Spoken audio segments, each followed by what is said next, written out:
阿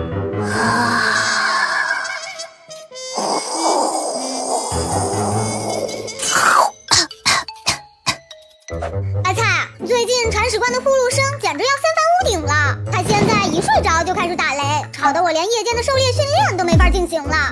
自从上次他从黑猫队长那儿拿了个勋章回来，就开始变得每天啥活也不干，总是望着窗外，一会儿开心一会儿忧郁的。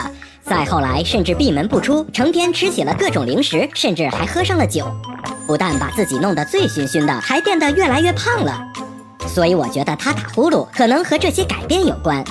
不过咱们还是把自己缩小下去铲屎官的体内一探究竟吧。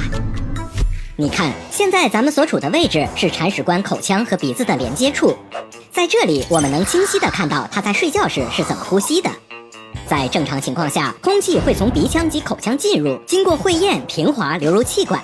但我仔细观察发现，他由于采用仰卧姿势睡觉，导致舌根后坠，软腭松弛下垂。加上他睡前还喝了不少酒，而酒精会像松弛剂一样麻痹喉咙肌肉，让本就松弛的软腭变得更加软趴趴。同时，由于肥胖，他脖子上多出来的肥肉也从四面八方来挤压气道。以上这些因素综合起来，就导致铲屎官的气道处于明显受阻的状态。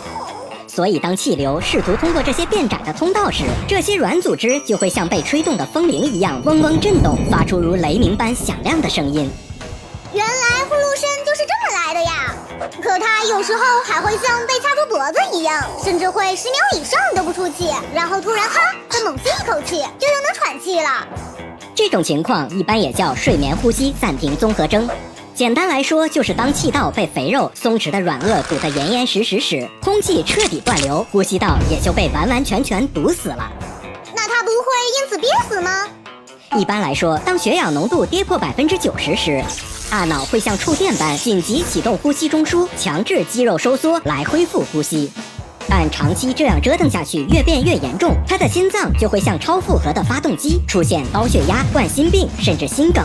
大脑会像缺氧的鱼，增加脑梗、老年痴呆的风险。更可怕的是，这种缺氧状态一旦严重了，还可能造成心脏骤停，直接让他一睡不醒了。